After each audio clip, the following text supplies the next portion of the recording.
This is a very wordy question, but fortunately, most of the information is on the diagram. We've got a 3D coordinate system, units in meters, and we're modeling a construction site. We have 4 vertical poles. You can see them on the diagram, and the floor is modeled as lying in the XY plane. So that's where Z is 0. So all of these coordinates at the bottom are 0 for Z. The poles are modeled as vertical line segments. One end of each pole lies on the floor, and the other end given by 4 points. A wire S runs from the top of P1 to P2, that's here, and then T from P3 to P4, top of P4, modeled as straight line segments. The layout of the construction site is shown, not drawn to scale. Our vector equation of the line segment for S is given already, and we're asked to find one for T. So let's just understand S to begin with. So we're going to have an origin, say here, and we want to get onto the wire S. So we can do that by going along 0, 0, 18, as has been done here. And then we want to find a direction vector that basically goes along this line here. And you can work it out, or it has already been worked out, by starting here, going back to the origin, and then adding that on, and then basically finding a multiple of that. So we would basically do, 12, 14, 20 as a vector, minus 0, 0, 18. That would give 12, 14, 2. And then we can take out a factor of 2, giving 6, 7, 1. And it's that's been chosen as the direction vector here, and then just scaled up. Lambda is going to be between 0 and 2, so when it's 0, we'll just get to that left-hand point. When it's 2, we'll get to the right-hand point. I'll talk about this in detail because then the other one is just going to be very, very similar. I'm going to get on to T using this coordinate here.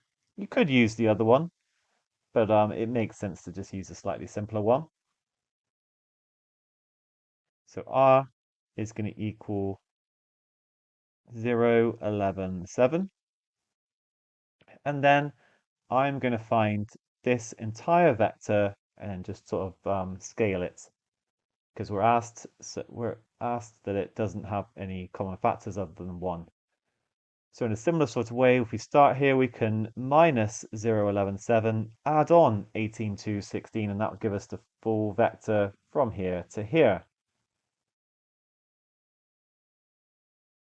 So 18, 2, 16 minus 0, 11, 7 is going to equal 18 minus 9, 9. And I can take out a factor of 9, give me 2 minus 1, 1. And it's that I'm going to use. So I'm then going to times by some scalar, because that is how we decide how far to go, multiplied by 2 minus 1, 1. And we're there. That is our equation. Actually, we're not quite there, sorry, because we need to just say the endpoints. So it's going to be 0 less than or equal to mu. That'll get us the left-hand point. And then it'll be less than or equal to 9, because then we'll get the 18 when we let mu equal 9. Okay, now we're there. Just to reiterate, you could have used that other endpoint instead of 0, 11, 7. And then you could even have swapped this to make it minus 2 plus 1 minus 1. Mu would just then vary slightly differently. Okay, but it kind of makes sense to follow the same one as this. Just start at the left and move our way along. And also, like this, just a little bit simpler because it's got a 0 in there. All right, we're told the construction site has to pass 2 tests to be considered safe. S and T have to be at least 5 meters apart at all positions on S and T. We're asked to use an appropriate formula to determine whether it passes this test. Now, there is a formula in the formula book that tells you the shortest, it doesn't actually say that, but the shortest distance between 2 skew lines. Remember, skew lines are lines that are not parallel, but they don't intersect. And it's given by this, where A and B are position vectors, the points on each line, and N is a mutual perpendicular to both lines. I am, at the end of this video, going to show where this comes from, but for right now, we're just gonna use it. So A is going to be, well, let's use that 0, 0, 18. That is a point on S.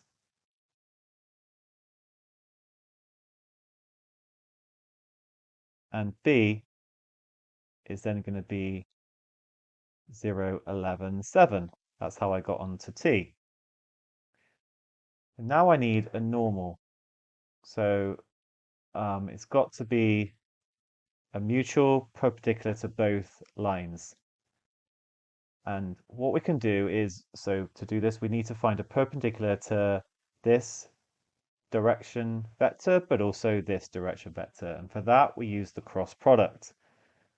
So C is, well, I know D is going to be 2 minus 1, 1. That's my second direction vector. And then C is 6, 7, 1. So C crossed with D, this is going to be our vector product, will give a mutual normal. And I'm not going to go into loads of detail where this comes from. You know, this is something to learn. And of course, look yourself where it actually does originate. But we can find the vector product with a determinant, a 3 by 3 determinant I, j, k, and then cx, cy, cz, dx, dy, dz. By the way, if you flip these around and do D crossed with C, just get it going in the opposite direction. It would still work. So we'll get I, J, K, and for us, 6, 7, 1, 2, minus 1, 1. And I'm going to expand my determinant along this row, so I will get I, and it'll be 7 minus minus 1, so I'll get 8. Then I'll get a minus for the next one because it's in the first row, second column. So it'll be J, 6 minus 2, that'll be 4. And then plus K, and here we'll have minus 6, minus 14, which give me minus 20. So it's 8 minus 4 minus 20. And I'm going to take a factor of minus 4 out. I'm going to make as many positive as I can, so then I'll get minus 2, 1, 5. You can stick with the other one. You can stick with it being 2, minus 1, minus 5. It's absolutely fine. It's not going to affect anything. But yeah, take n, this mutual normal, to be minus 2, 1, 5. Okay, and we're ready to sub in. Let me just bring this down as well.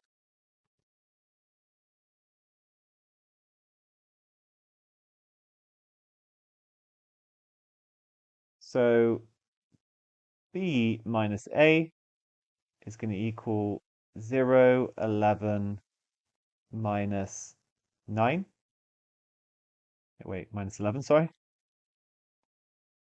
And therefore D is going to equal the modulus of 0, 11, minus 11 dotted with minus 2, 1, 5 all over the magnitude of n, which is going to be minus 2 squared plus 1 squared plus 5 squared. This gives 11 minus 55, the modulus, over root 30, which gives 44 over root 30. Put that in your calculator. This gives 8.033, which is greater than 5. Okay, just remember what we're actually doing. So the wire had to be at least 5 meters. The closest it gets is just over 8 meters. So passes, test 1. Now for the final part of this question, a security camera is placed at a point Q on S. Let me just put it here. Test 2 says to ensure sufficient visibility of the construction site, the distance between the security camera and the top of P3 must be at least 19. Determine whether this is possible.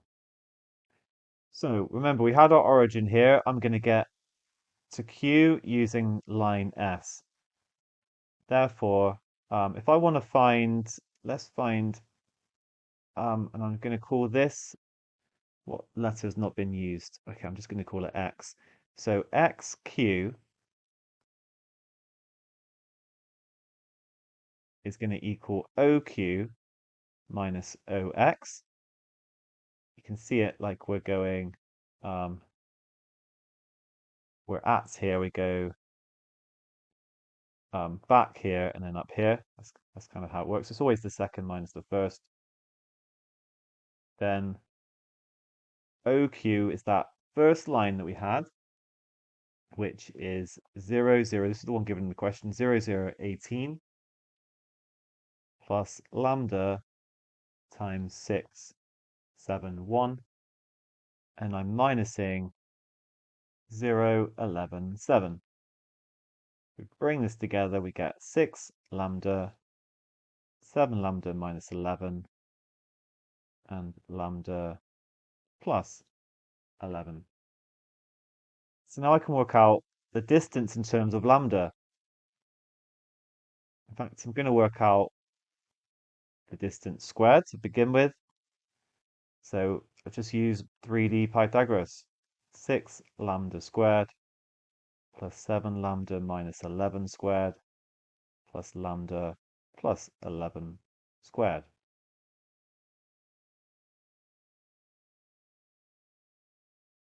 This will give 36 lambda squared plus 49 lambda squared minus 77 lambda minus another 77 lambda.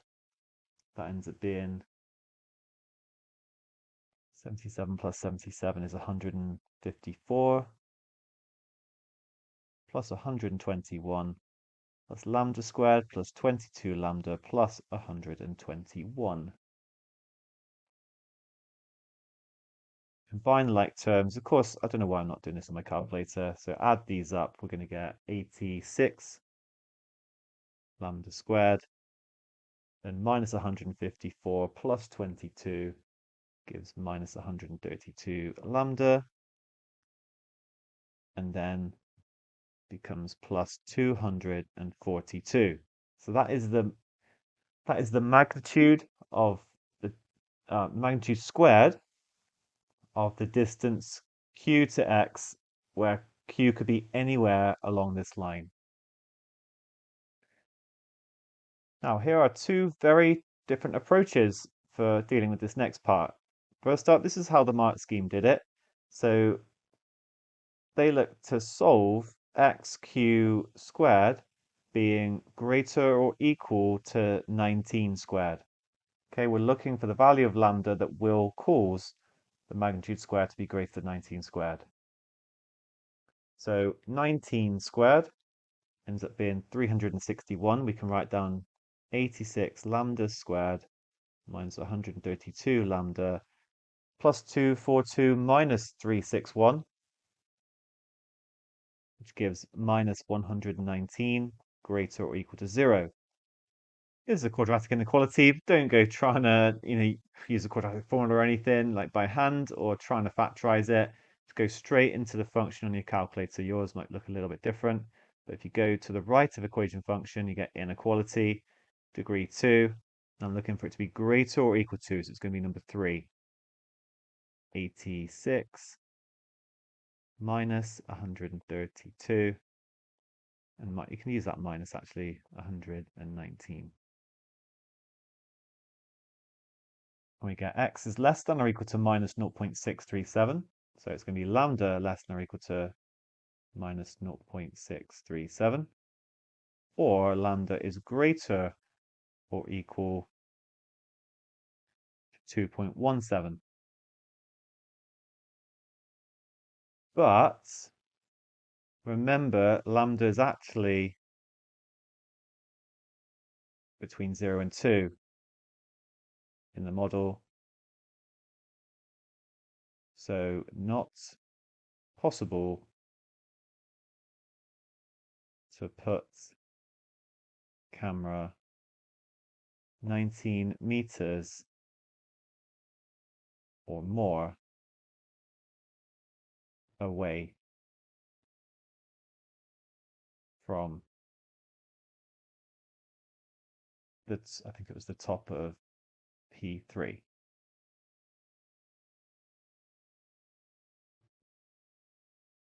Okay, now for my alternative.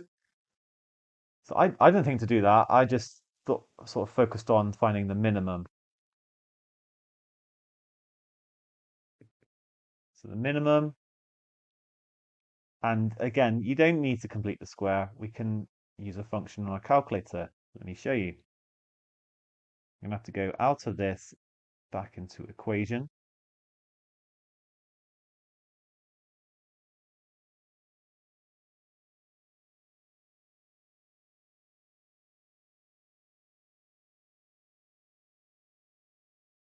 So by the way, I'm finding the minimum of the red one now. Forget that. All right, we get imaginary roots. Not interested in that, but what I'm interested in is the minimum. Actually, I'm interested in the value of the minimum. So it's 191.348. So that's going to be root 191.348 because remember, this is the magnitude squared. So minimum of, I should say, minimum of xq is this. And then let's work that out. So it's 13.83. So I know I've got a quadratic for the magnitude squared. But when I square root it, I'm going to get something that looks a little bit like this. I've managed to find this value. So now if I put in the endpoints, I'll be able to see what the actual maximums are for it. So if I put in lambda equals 0, then you actually end up getting 15.55. Because what I'm doing is finding the square root of 242 in that case. Just check that. 15.55. And then when lambda is 2, put it in, square root it, and we get 17.94. So I feel like that's fine. The mark scheme doesn't mention it, but we can just say the max distance away, well, the camera is away from the line is 17.94, which is less than 19. And you can say, so, fails test 2. And we're there, well done. Finally, I did say that I was going to show you where this result comes from. For me, it's the most interesting bit, so thanks for sticking around. Okay, I'm going to draw a line here. And then this one is skew. Okay, I'm working in, I'm drawing on a 2D page, but this could be like out of the page or in the page or something.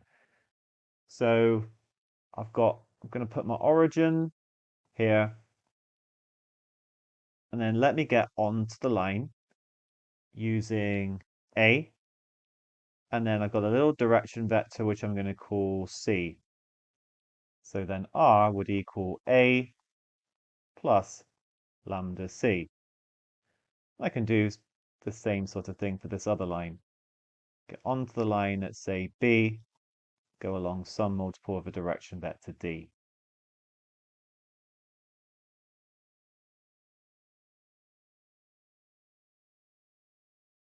Now, I want to find the shortest distance between these two lines. And let's say you have a line here and a point here. The shortest distance is when you go at 90 degrees to the line. So if I was to put a point here, then I would want to be going 90 degrees from this line to get there. But I also want it to be, I kind of, when I'm at this point here, if I want to go the shortest distance to the other line, then this would also be a right angle. And that's our argument for why we need to have a mutual perpendicular. So if we find a line that is perpendicular to both, that will give us the shortest distance. So I'm going to label this x, this y. I want to find this distance, and it's going to be a multiple t of the normal vector. And then we actually want to find out the modulus of xy, the distance xy, which is then going to be t times the modulus of the normal vector. Okay, so I'm going to go from O to Y in two different ways. First way is to use this red line, A plus lambda C. My second way is to go from O to X first, B plus mu D, and then add on Tn. So I've constructed an equation linking these together. And then I'm going to take the dot product with n. So I can actually dot product each of the terms separately.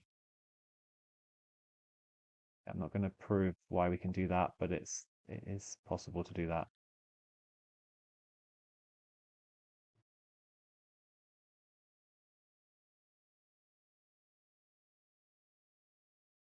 And the reason I do this is that, remember, the normal vector is perpendicular to both C and D, so these cancel out. Okay, it's starting to look like this.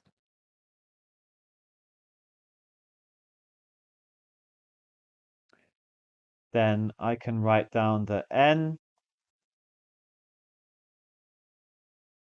dotted with b minus a is going to equal minus t times n dotted with n. Now, this here is actually the modulus of n squared.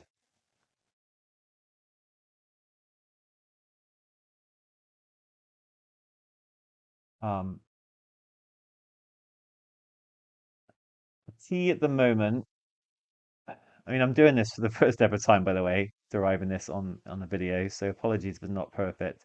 I think I've made t negative, but if I want the actual, so I need the magnitude, remember, I should probably put a magnitude around this. Okay, so I can now divide through by the modulus of n. So I'll get minus t modulus of n equals n dotted with b minus a all over the modulus of n.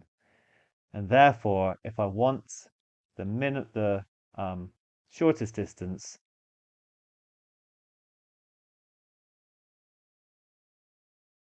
then it's going to be the magnitude of this, which is why in the final answer they put the magnitude around this. And yeah, we're just going to get it. Okay, so look, I'm pretty happy with that. I'm sure I could improve and derive that in a slightly better way, but hopefully I've got the main points across. It's interesting. Have a go yourself, or do it even better than I did. But there we go. That took a long time to go through. It's not actually that many marks, but of course I've derived it at the end. I've gone into quite a lot of detail on it, different explanations. I went through two different methods for doing the very last bit. So I'm hoping it's a bit clearer than it was before you tried this question. Well done.